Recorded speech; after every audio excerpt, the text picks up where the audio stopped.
We're off the east coast of America on the ferry from Cape Cod to Martha's Vineyard. Martha's Vineyard is a tiny island which achieved an international fame 5 years ago this summer when Senator Edward Kennedy drove his car off the bridge and into the river at Chappaquiddick. It's a tiny island, the holiday preserve of the rich from New York and from Boston. But this summer is the location for one of America's biggest motion pictures, Jaws. Based on the novel by Peter Benchley, it's the bestseller in England at the moment.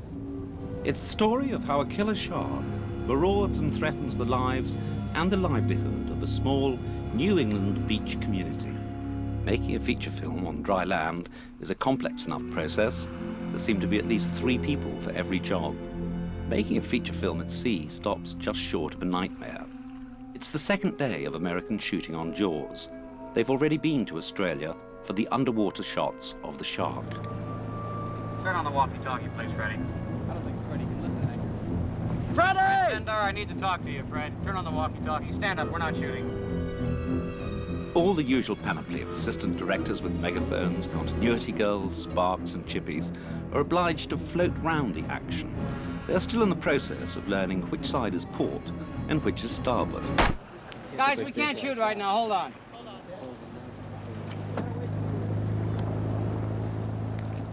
Have that belt go out and pull the anchor up and reset it off there, okay?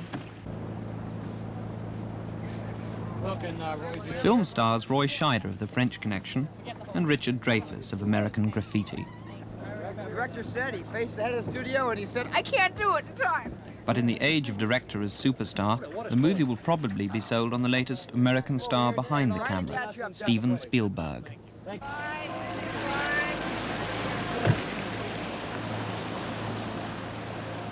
Jaws is one of the hottest properties in the film world this year.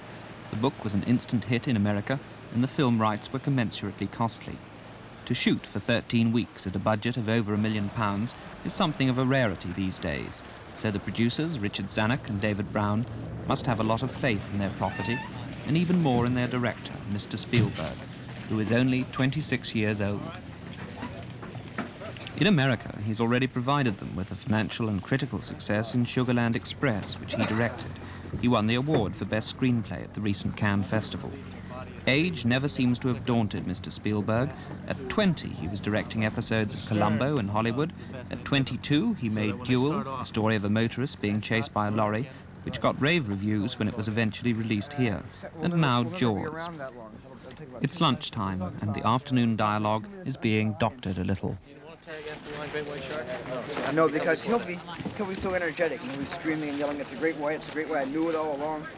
And there's only room in there for one quick line, expository line about the mate. The mate. Where's the mate? Is dead. We'll have to Where's the body? Why is the boat torn to pieces? Because it's a great white shark. And then all we have to do is cut out. Where are they feeding?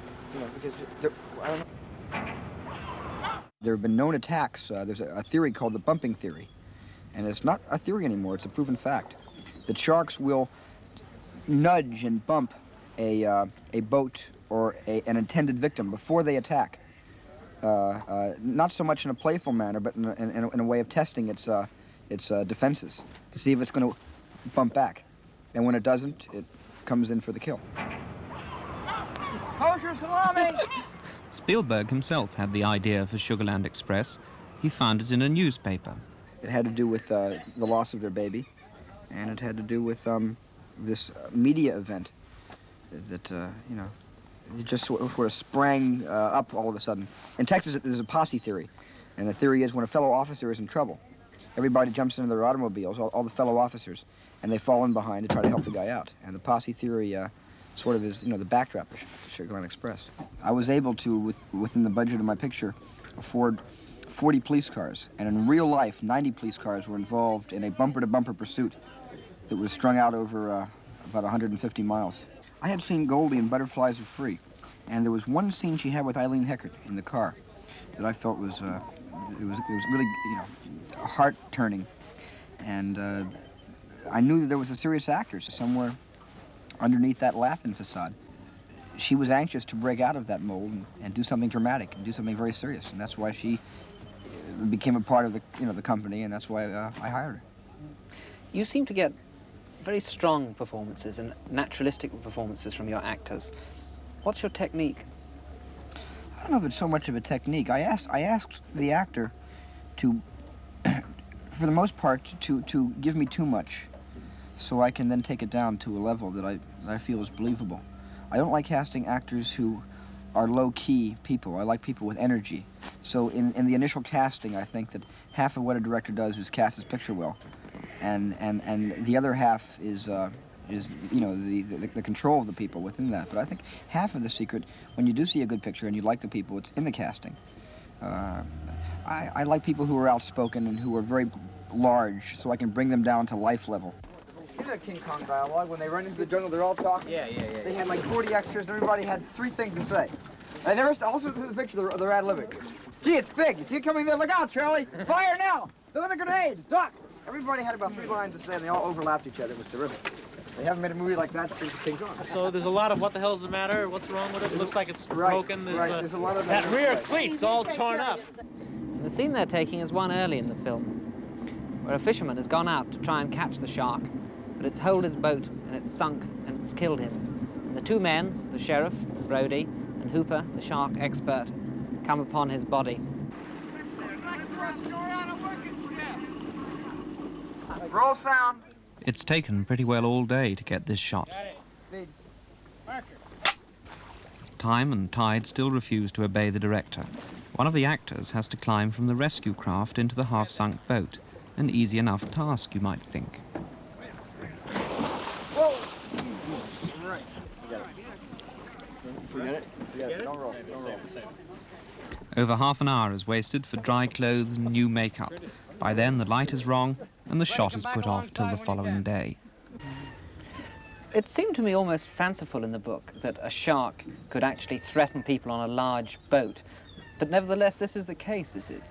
Sharks have, here's an interesting example. When we were shooting the Australian sequences of the great white sharks, one of the great white sharks jumped into the cage boat and sank the cage boat and sank the cages. The shark grabbed between its jaws, which can close and squeeze at 21 tons per square inch, grabbed and twisted a cage and then sounded with the cage. And when we recovered the cage, it was torn up, completely torn up. It's not very big, it'll never hold that boat. It'll hold something. This is my 2nd day at sea, and I have 54 more days to go. And if I survive this, I'll have learned a lot, because right now, all I can tell you is it's twice as slow shooting at sea as it is shooting on land. Because when you set your camera for a shot, invariably the boat, which began here, is over here when you're ready to shoot. With you know, tide and wind, and there are a lot of factors that take into consideration. You really can't hold composition, hold frame. You have to do a lot of pot shotting and shooting loose at open sea. Who pull the anchor up and reset it? No, it doesn't come easily. I don't even think about it. If I thought about multi-million-dollar pictures and all the equipment and all the responsibility, I'd probably go bananas.